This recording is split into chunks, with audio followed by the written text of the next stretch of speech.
Assalamualaikum warahmatullahi wabarakatuh. Waalaikumsalam warahmatullahi wabarakatuh. Bismillahirrahmanirrahim. Alhamdulillahirabbil alamin. Allahumma shalli wa sallim wa barik ala sayyidina Muhammadin wa ala alihi wa sahbihi wa man tabi'ahum bi ihsanin ila yaumiddin. Amma ba'du. Pertama-tama marilah kita panjatkan puji syukur kita kehadirat Allah Subhanahu wa taala yang telah memberikan taufik dan hidayahnya kepada kita semua, memberikan kita nikmat sehat walafiat sehingga pada sore kali ini kita bisa bersama-sama menyimak kajian keagamaan kitab Nasaihud Diniyah karya Imam Abdullah bin Alwi Al-Haddad.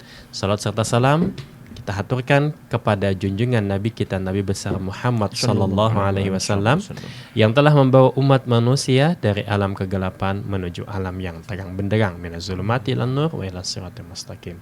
Kaum muslim dimanapun Anda berada, saya Hilal akan menemani Anda hingga 1 jam ke depan dalam kajian sore pada hari ini. Dan di tengah-tengah kita telah hadir guru kita Habib Muhammad Diyauddin Al-Mutahhar. Kita sapa beliau. Assalamualaikum Habib. Waalaikumsalam warahmatullahi wabarakatuh. Gimana kabarnya? Alhamdulillah sehat walafiat. Alhamdulillah sehat juga ya. Alhamdulillah sehat walafiat Bib. Dan insya Allah guru kita Habib Muhammad Diyauddin Al-Mutahhar pada kesempatan sore kali ini akan berbicara tentang makna sholat dalam kitab Nasaihud Diniyah. Untuk itu nanti bila mana ada pertanyaan seputar tema ataupun juga di luar tema, bisa langsung menanyakan kepada beliau melalui chatting WhatsApp 0821 336 70.000 atau telepon 024 674 6352. Mari bersama kita menyimak paparan dari Habib Diyauddin. Monggo Habib. Ya, bismillahirrahmanirrahim. Alhamdulillahirabbil alamin wa sallallahu wasallama wa baraka ala sayyidina Maulana Muhammadin wa alihi wa sahbihi ajma'in. Subhanaka la ilma lana illa ma 'allamtana innaka antal alimul hakim. Rabbi shrah li sadri wa yassir li amri wahlul 'uqdatam min lisani yafqahu qawli. Amma ba'du.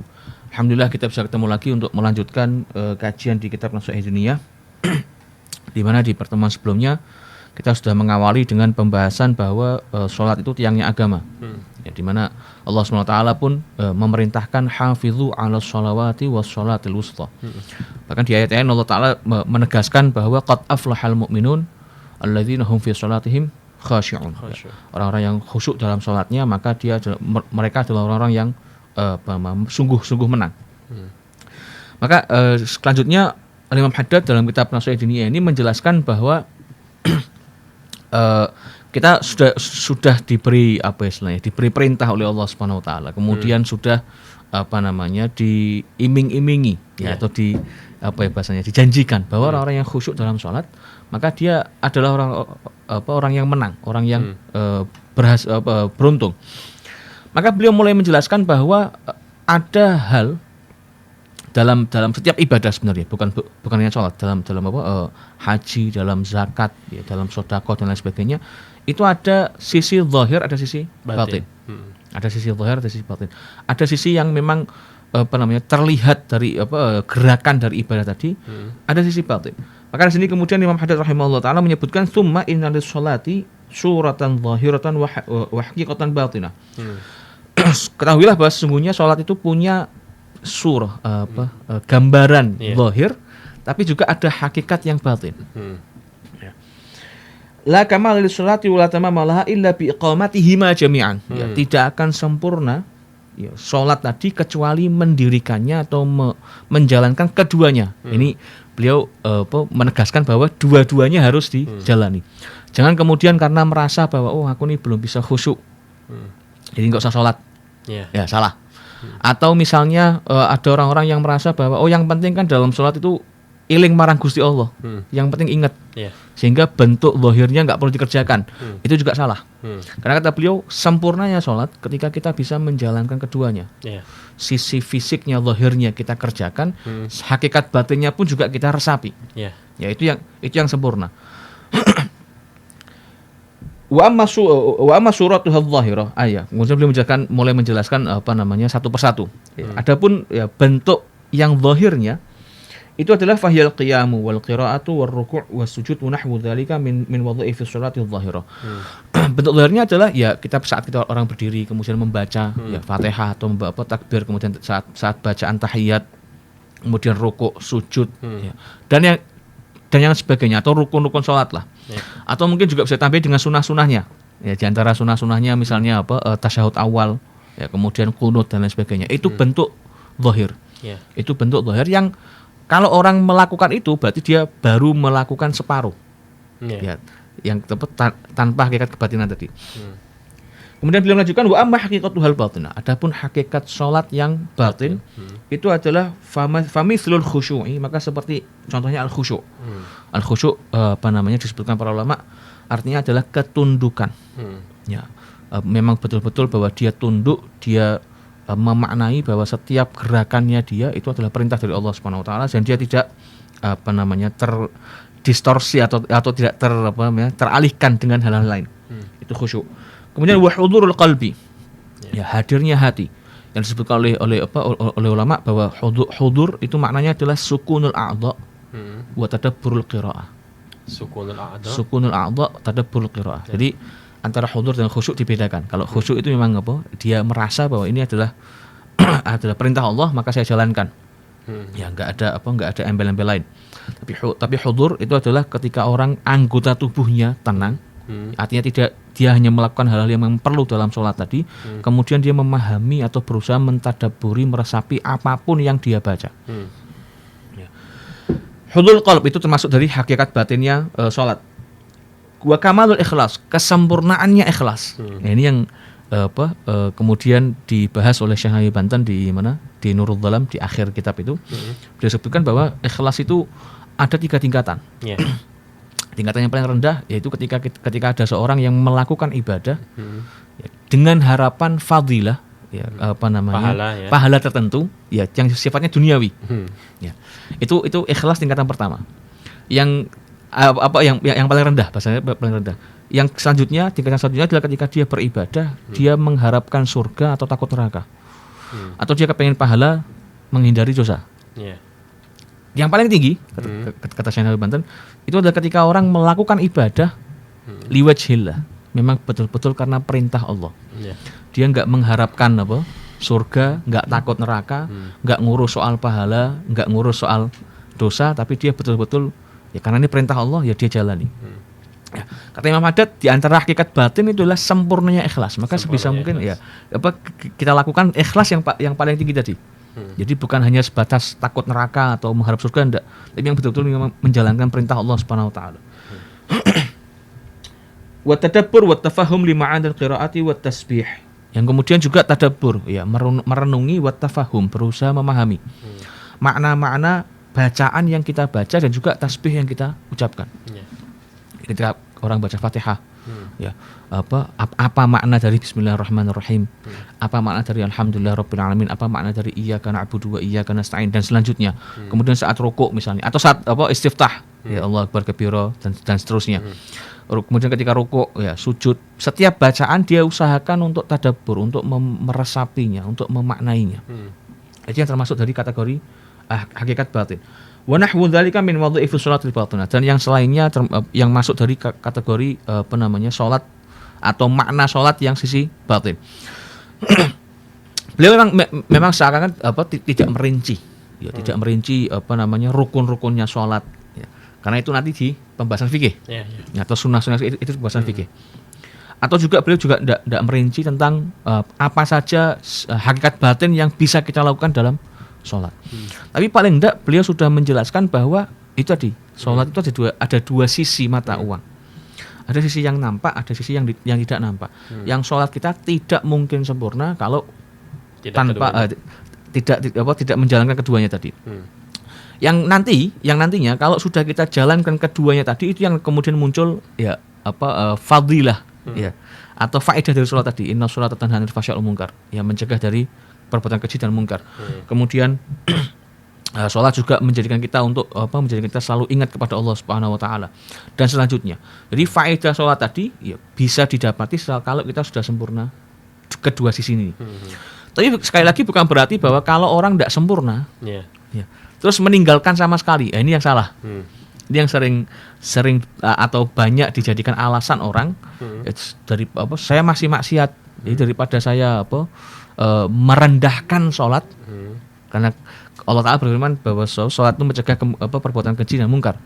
Sementara kalau saya sholat itu saya masih maksiat, maka saya merendahkan sholat. Itu justru kesalahan kita. Ketika Allah Subhanahu wa taala menyebutkan inna sholata tanha 'anil fahsya'i wal munkar, itu anggaplah kalau dalam bahasa bisnis itu, dalam bahasa kerja itu target yang Allah berikan untuk kita.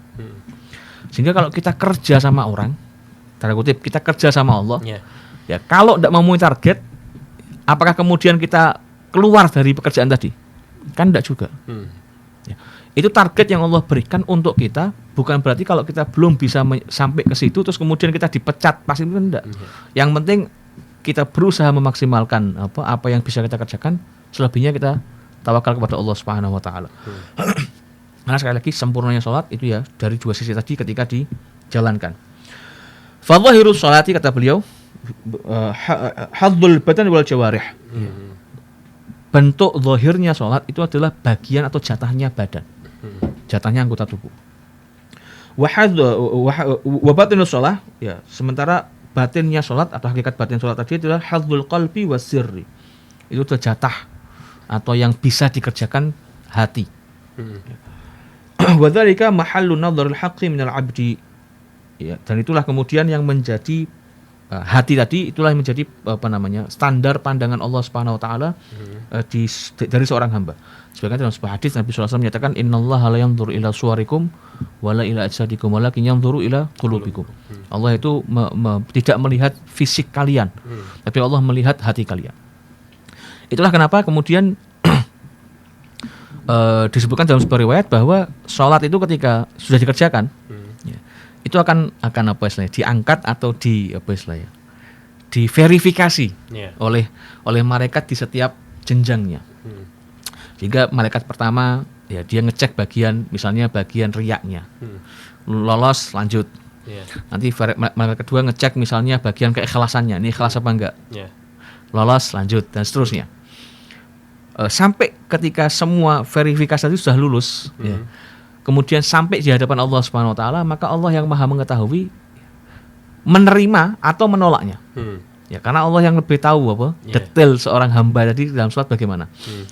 Itu yang kemudian ketika kalau kita berusaha renungi sabda Nabi sallallahu alaihi wasallam di sebuah hadis, ya awwalu ma yuhasabul 'abdu yaumil qiyamah as-shalah. Ya, awal yang dihisab dari seorang hamba pada hari kiamat itu adalah sholat. Sholatnya. Kemudian Nabi menunjukkan apa? Fa idza sholahat. Kalau sholatnya baik. Jadi Nabi nggak bilang bahwa sholatnya kalau sudah dikerjakan, sholatnya kalau sudah dijalankan, enggak kan? Nabi bilang kalau sholatnya baik, ya baru kemudian sholah hasairul amal. Nanti seluruh amal yang lain bisa jadi pasti akan menjadi yang baik. Maka batin sholat ini juga perlunya di situ. Itu yang kemudian menjadikan sholat tadi baik. Itu yang kemudian menjadikan sholat tadi sempurna. Itu yang kemudian menjadi standar atau pertanda pertama bahwa setelah sholat yang baik tadi, maka amal apapun yang orang lakukan, dia akan dituntun oleh Allah Subhanahu wa taala menuju jalan kebaikan. Yang di hadis qudsi Allah Subhanahu wa taala berfirman, ma taqarraba ilayya ahabba ilayya mimma aftaratu alaih. Ya, di awal itu saya lupa kalimatnya, tapi di situ Allah menegaskan bahwa tidak ada seorang hamba yang mendekat kepadaku, ya, lebih aku cintai daripada apa yang dia kerjakan dari kewajiban yang sudah aku wajibkan. Ya. Wa mazala 'abdi yataqarrabu ilayya bin nawafil hatta uhibbah. Kalau dia sudah kewajiban kemudian dia tambah dengan sunnah-sunnah, atau dalam konteks lain mungkin kita bisa juga kiaskan dengan adab-adab ibadah, ya. Maka kemudian apa yang Allah janjikan? Kuntu sam'ahul ladzi yasma'u bih wa basarul ladzi yubsiru bih. Ya, aku yang nanti akan menjadi matanya, aku yang akan nanti menjadi telinganya, aku yang menjadi tangan kakinya dan sebagainya. Maka sholat ini yang bisa dibilang penentu, sekali lagi, penentu bahwa ketika orang sholatnya sudah baik, ya, maka ke depannya, ya, Allah SWT yang akan menuntun orang ini, ya, menuju jalan-jalan kebaikan. Karena tidak mungkin Allah Ta'ala ketika sudah menjadi tangan kakinya, mata telinganya, kemudian mengarah ke hal-hal yang buruk. Tidak mungkin. Itu diantara makna dari hakikat batin sholat tadi. Kalau Imam Ghazali, kemudian Imam Haddad menukil dari Imam Ghazali. Ini yang sebagian ulama menyebut bahwa kitab-kitab Imam Haddad itu adalah intisari dari apa yang disampaikan oleh Imam Ghazali. Makanya sampai disebut sebagai menyebut bahwa Imam Haddad ini sebagai Ghazali kecilnya di masa beliau. Kemudian beliau menukil dari Imam Ghazali ini, yang kita tahu bahwa Imam Ghazali ini selain tokoh sufi juga ahli ahli fikih, ya ahli ilmu akidah dan lain sebagainya. Matsalul ladzi yuqimu suratas sholatil zahirah wa yaghfulu an haqiqatihal batinah. Perumpamaan orang yang mendirikan, menjalankan ya, bentuk zahirnya salat, tapi kemudian dia lalai dari hakikat batinnya. Kata beliau, kama sanil ladzi yuhdi limalikin azim wasifatan mayyitah. Itu sama seperti seorang yang menghadiahkan kepada seorang raja yang agung wasifah mayyitah, semacam bingkisan bangkai. Ya, bingkisan bangkai. La ruha fiha, yang enggak ada nyawanya sama sekali. Logikanya kan buat apa seorang raja menerima bangkai itu tadi? Ya enggak bisa dicerna, enggak bisa dinaiki atau ditunggangi dan lain sebagainya.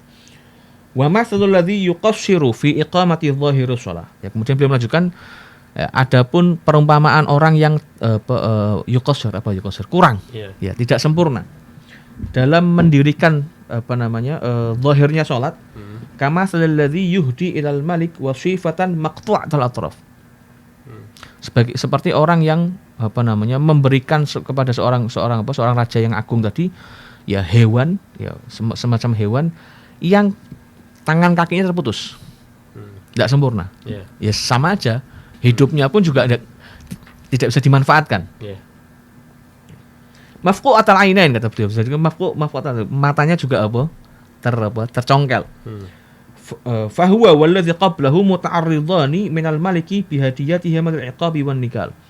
Yang kemudian kalau diibaratkan tadi, kalau dua orang tadi kalau memberikan hadiah kepada raja itu ya, dengan bangkai yang sudah mati, atau dia memberikan hewan tapi yang kepotong tangannya atau kakinya yang enggak bisa dimanfaatkan, maka dia muta'arridani, bisa jadi dia akan memaparkan dirinya untuk mendapatkan iqab wan nikal, hukuman dari raja tadi. Kenapa? Listihanatihima bil hurmah, karena dia tidak menghormati raja itu, nah, memberikan hadiah yang tidak bermanfaat, ya, malah mungkin memberatkan bagi si raja tadi.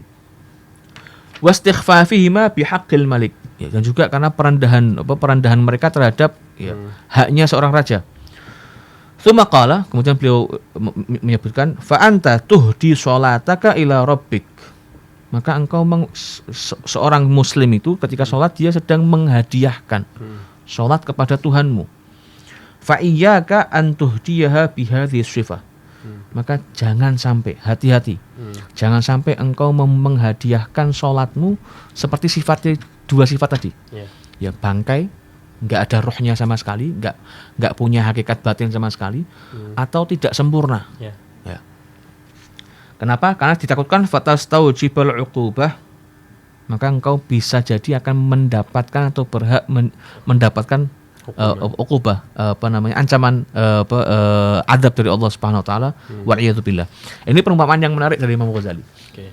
Ya, jadi bisa dibilang anggaplah Allah taala itu raja agung, yang kita ini sebagai seorang muslim saat sholat memberikan hadiah kepada raja tadi. Yang kalau hadiah kita diseling raja, istimewa kita. Ya. Bahkan mungkin kita akan dapat istilahnya tanda penghargaan.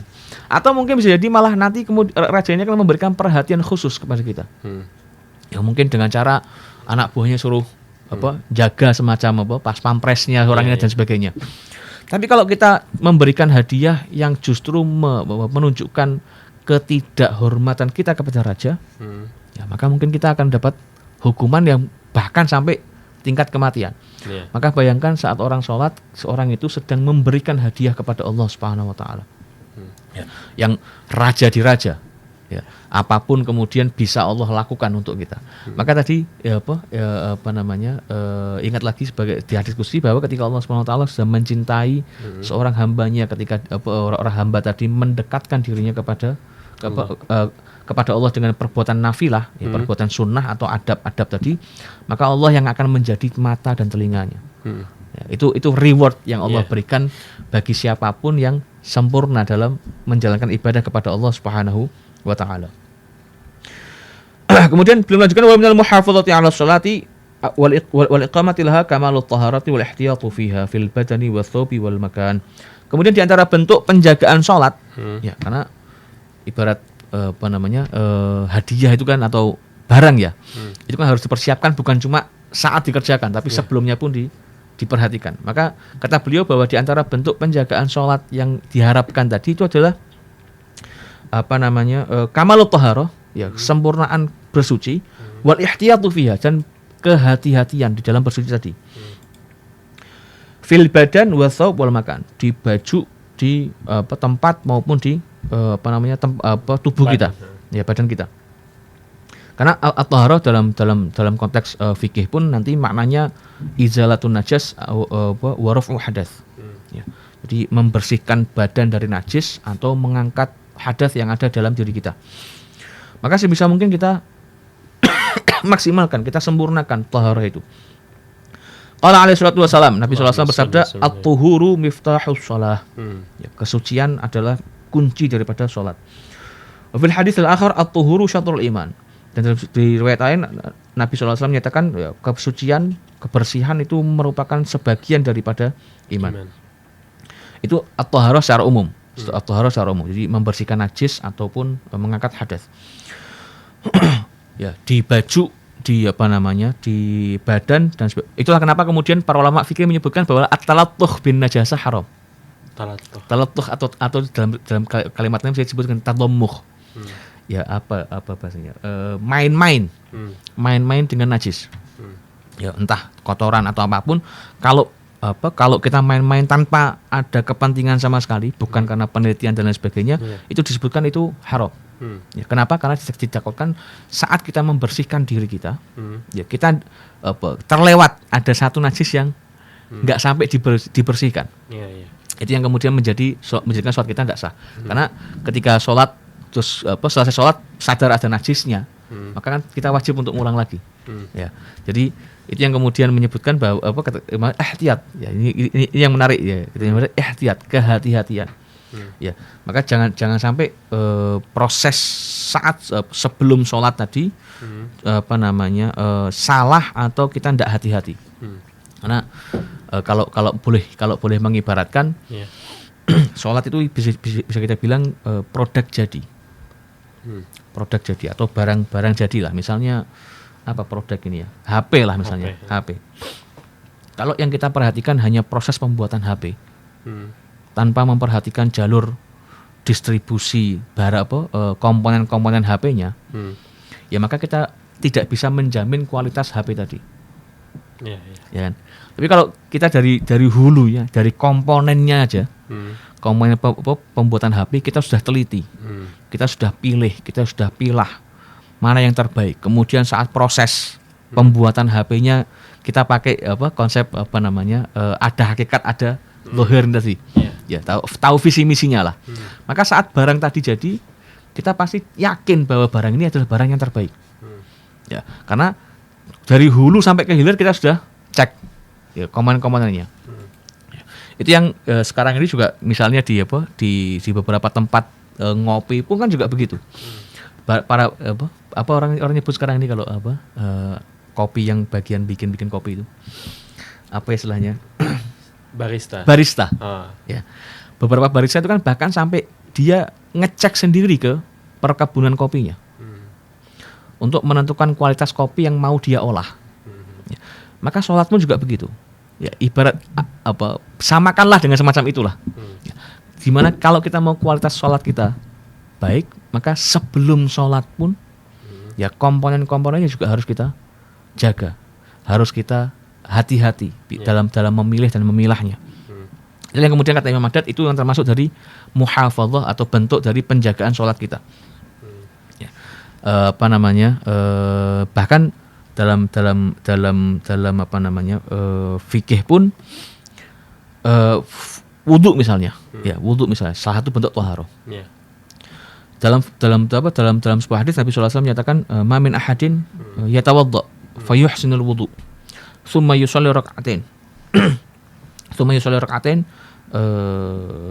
la yuhad yuqbilu biqalbihi wa wajhihi fihima illa kalimat satunya lupa saya. Yeah.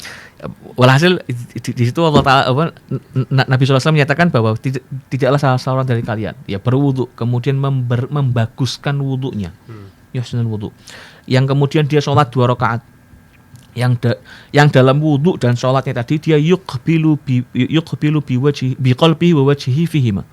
Ya, pikiran dan hatinya memang betul-betul ya menghadap ya menseriusi ya wudu dan sholat tadi.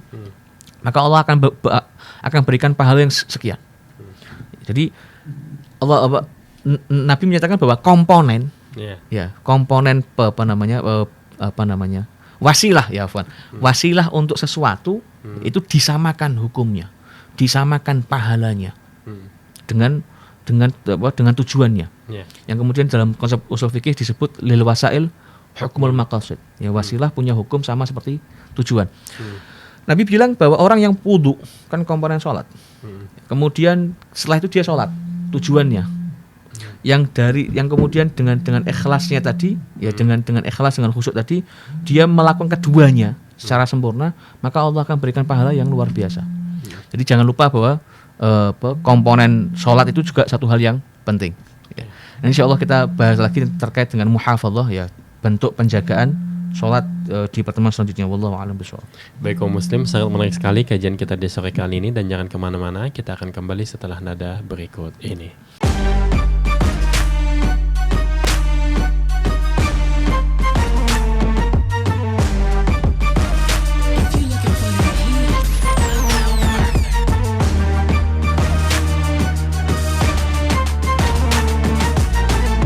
Dipancarkan dari Menara Al-Husna. Dipancarkan langsung dari Menara Al-Husna. Dipancarkan dari Menara Al-Husna. Kawasan Masjid Agung, Jawa Tengah, 107,9 FM. 107,9 Radio Dakwah Islam, terdepan dalam dakwah dan nada. Radio Dakwah Islam atau yang kerap disingkat Radio Dais telah mengudara sejak 23 September 2006. Radio berfrekuensi 107,90 MHz yang bertempat di lantai 1 Menara Al-Husna kawasan Masjid Agung Jawa Tengah merupakan radio yang bukan hanya menampilkan dakwah syiar agama Islam, tapi ternyata yang lain adalah Dais menyajikan acara hiburan, pendidikan, dan informasi dengan format Islami. Saatnya disapa dulu ya, udah gabung via SMS-nya. Berjumpa kembali bersama saya Conan di dalam acara Uswah. Kita akan membahas segala sesuatu yang berkaitan dengan tanaman kaum muslim. Masih dalam acara Salam Pagi. Kaum muslim, sesaat lagi kita akan bergabung dengan Masjid Agung Jawa Tengah untuk menantikan azan sholat zuhur. Senang sekali Kak Fajar pagi hari ini bisa menemani adik-adik semua dalam acara siaran anak RA. Selain itu, Dais mempunyai keunggulan untuk memikat hati para pendengar dan berbeda dari radio lainnya, yaitu adanya segmen dialog interaktif mengenai syiar agama Islam yang sangat dibutuhkan setiap masyarakat. Radio Dais menjangkau daerah Semarang, Demak, Kendal, dan sekitarnya. Bagi pendengar yang berada di luar kota, tidak perlu takut ketinggalan berita. Kini, Anda bisa download aplikasi Dais Play yang telah tersedia di Play Store smartphone Anda.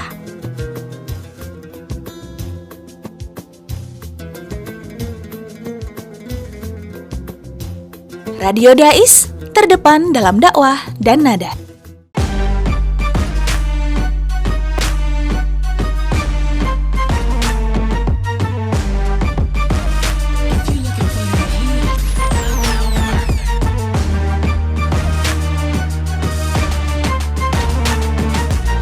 Baik kaum muslim, kembali lagi bersama kami di 107,9 FM dan Radio Gaul FM. Kaum muslim, silakan bila mana ada pertanyaan dilayangkan ke chatting WhatsApp 0821 336 70.000 atau telepon 024 674 6352. Habib, ini masih berkaitan dengan sholat tadi itu ada dua bentuk. Ya. Ada bentuk zahir dan ada bentuk batin.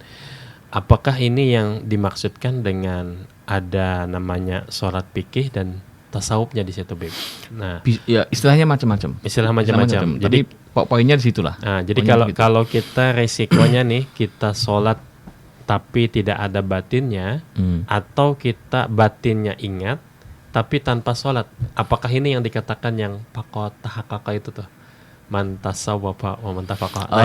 Nah itu seperti Ya itu. itu kalimat yang masyhur yang diriwayatkan dari Imam Malik, di mana beliau menyebutkan man tafaqqah walam yatasawwaf faqad tafassaq. Ya, orang yang belajar fikih zahir, tapi kemudian dia tidak mempelajari sisi batin, maka dia bisa masuk atau bisa menjadi orang fasik. Karena dia hanya memperhatikan sisi zahirnya aja. Tapi waman tasawwafa walam yatafaqqah faqad tazandak.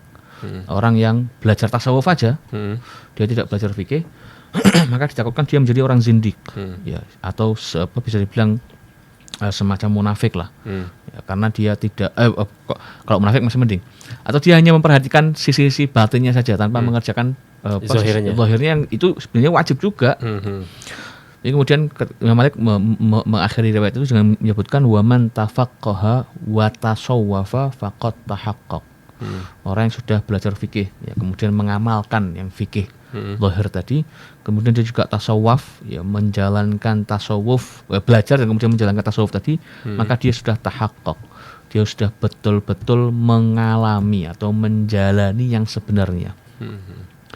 Itu yang kemudian sebenarnya itu menegaskan bahwa belajar atau mengamalkan fikih saja tanpa merenungi sisi batinnya itu juga tidak bagus. Dan lebih parah lagi sebenarnya, karena kan orang belajar fikih aja tanpa tasawuf disebut fasik kan. Fasik masih kita hukumi muslim. Kalau zindik ini sudah parah. Ya orang yang hanya tasawuf aja tanpa belajar fikih, dia zindik. Zindik ini lebih parah karena zindik dianggap orang yang tidak bisa dibilang kita sudah hukumi kafir orang zindik itu. Ya, jadi kalau mau mending-mendingan ya mending yang pertama, tapi yang lebih afdal tentu yang ketiga. Wallahu a'lam. Oke, baik, ada penelpon. Assalamualaikum. Waalaikumsalam, Mas Ida. Monggo Bu.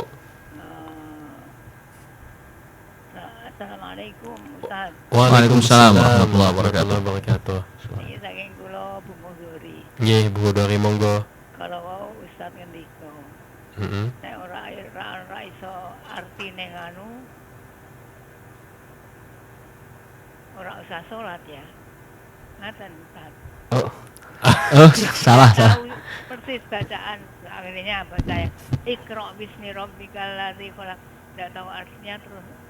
Dan kebanyakan dari ibu-ibu semua kan rata-rata orang ngerti artinya Ustaz.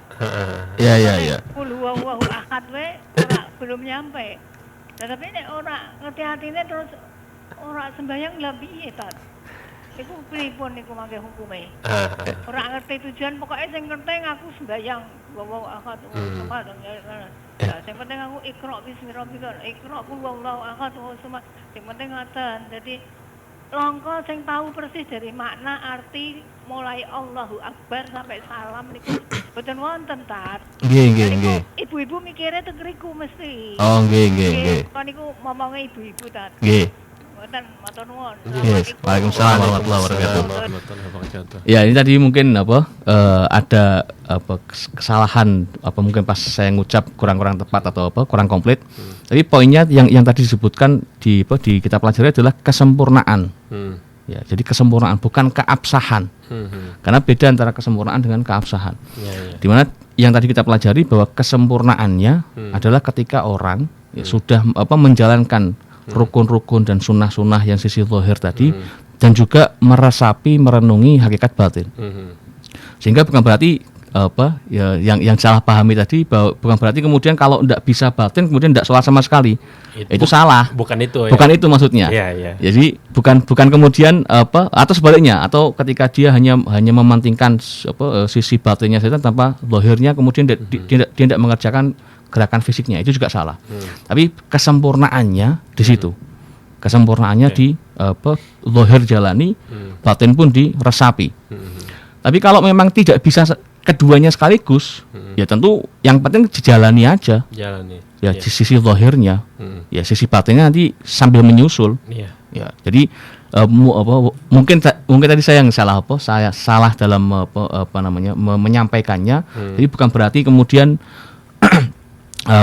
dipahami bahwa orang kalau tidak paham lebih baik tidak sholat. Bukan ya, seperti itu. Bukan seperti itu maksud saya. Ya, bukan seperti itu maksud saya. Ya, walafu minkum. Oke.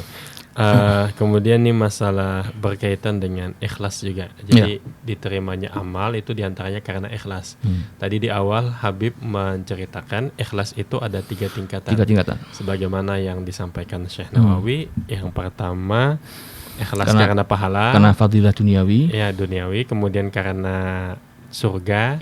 Ya, kemudian karena Allah. Ini yang paling tinggi. Nah, kemudian kita diundang orang menjadi khotib Jumat.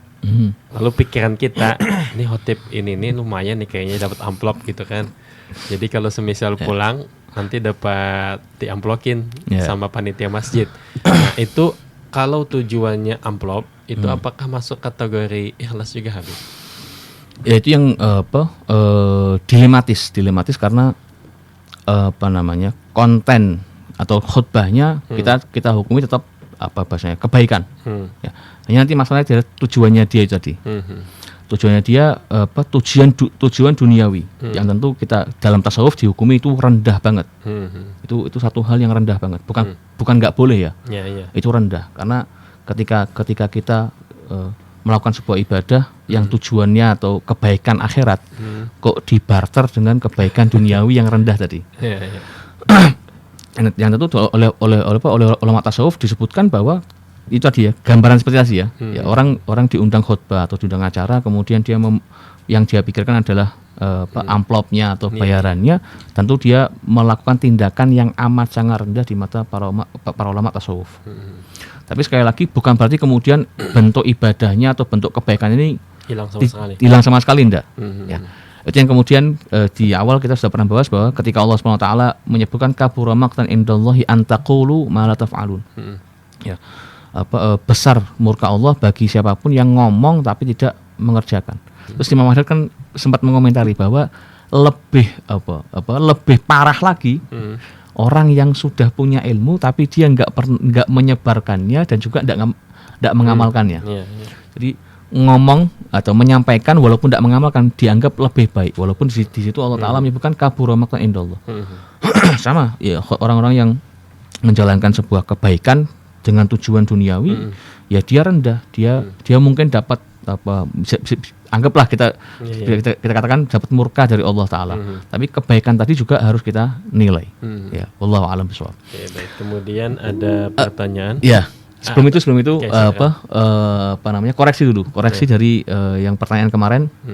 Sempat ada pertanyaan apakah boleh mengqadha sholat yang dilakukan saat safar, saat musafir dengan qashar. Yang kemarin saya jawab bahwa boleh ya, boleh dimanapun. Tapi ternyata setelah dimutalaah lagi, para ulama menyebutkan bahwa mengqadha sholat qashar yang terlewat saat safar boleh diqadha dengan qashar juga, tapi saat di safar saja. Entah itu safar yang sama atau safar yang selanjutnya. Jadi misalnya sekarang ini saya pergi ke Jakarta misalnya, saya harusnya kan saya bisa qashar, kemudian kelewat. Ya. Saat saya mau qadha di Jakarta, saat itu juga saya mau qadha, maka saya boleh qadhanya dalam qashar. Atau misalnya kemudian saya nggak sempat qadha sampai saya pulang. Ya. Kalau saya mau qadha yang ketinggalan ketika sudah sampai rumah, sudah mukim, ya saya harus sempurna. Nggak bisa qashar. Jadi kalau kemudian misalnya saya safar lagi, entah misalnya ke Surabaya atau misalnya ke Kalimantan, saya belum qadha sholat saya yang ketinggalan Jakarta tadi, maka saat saya safar yang kedua ini saya bisa mengqadhanya dengan qashar juga.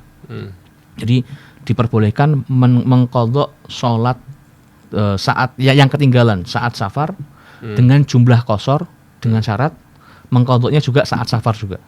Ya, baik saat safar itu atau safar yang lain. Wallahu a'lam. Tadi pertanyaan apa? Ini masih lanjut lagi. Masih lanjut lagi. Oh ya.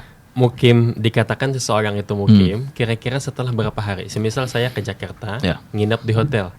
Nah, apakah itu masih musafir atau kapan batas menjadi mukim itu? Ya, ada dua ya. Kalau dari sisi waktu 3 hari. 3 hari. 3 hari tanpa niat iqamah, tanpa niat mukim. Artinya misalnya jenengan ada seminar lah, atau kerjaan di Jakarta. Maka selama di Jakarta tidak ada niat mukim sama sekali, waktunya 3 hari. Setelah 3 hari Anda dianggap mukim. Tapi kalau misalnya Anda pindah rumah, atau misalnya liburan mudik ya, ketika sudah sampai rumah, dan Anda tahu bahwa liburan saya ini sampai seminggu lebih, terus Anda saat itu juga Anda niat mukim, karena sudah bakal seminggu lebih, saat itu juga Anda jadi orang mukim. Jadi 2 ya, dengan niat, atau kalau tanpa niat ya kasih waktu sampai 3 hari tadi. Kalau cuma dia datang ke rumah, tapi kemudian nanti malam dia berangkat lagi, apakah itu disebut mukim juga? Kalau tanpa niat iqamah, tanpa niat mukim, ya berarti dia masih musafir. Meskipun rumahnya. Kalau rumahnya, kalau tempat tinggalnya lain lagi kan. Lain lagi. Misalnya rumahnya orang tua misalnya. Rumah kita, tempat tinggal kita di Semarang. Kita punya orang tua misalnya di Surabaya. Kita ke rumahnya orang tua. Siang sampai sana misalnya. Terus kemudian malam kita balik lagi ke Semarang.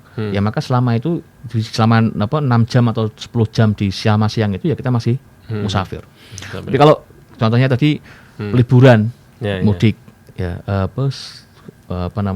cutinya 2 minggu misalnya. Terus kita ke Surabaya, ke rumah orang tua. Dan kita tahu kan bakal 2 minggu di situ. Terus sejak saat itu kemudian kita niat iqamah. Kita niat mukim. Ya maka berarti semenjak niat tadi kita sudah mukim.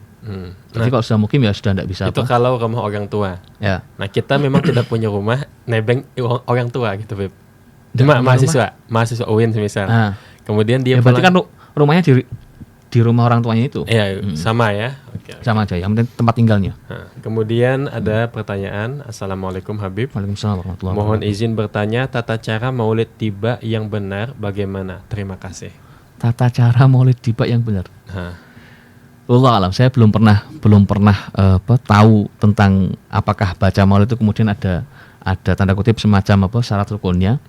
Tapi kalau dari sisi pemaknaannya, yang namanya maulid itu kan tempat kelahiran atau waktu kelahiran. Maka seyogianya saat membaca kitab maulid apapun tadi, yang intinya adalah membaca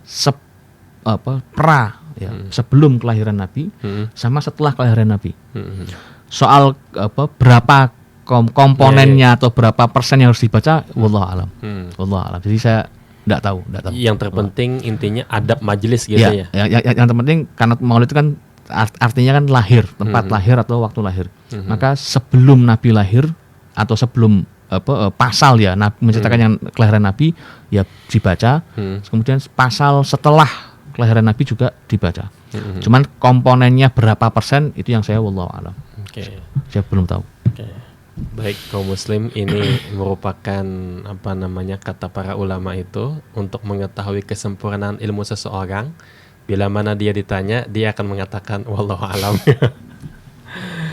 Ini sangat menarik sekali kajian kita di sore kali ini, dan untuk menambah keberkahan majelis kita mintakan doa dari Habib Muhammad Diauddin. Monggo. Bismillahirrahmanirrahim. Alhamdulillahirabbil alamin. Allahumma shalli wa sallim wa barik ala sayyidina Maulana Muhammadin wa alihi washabbihi ajmain. Amin ya Allah.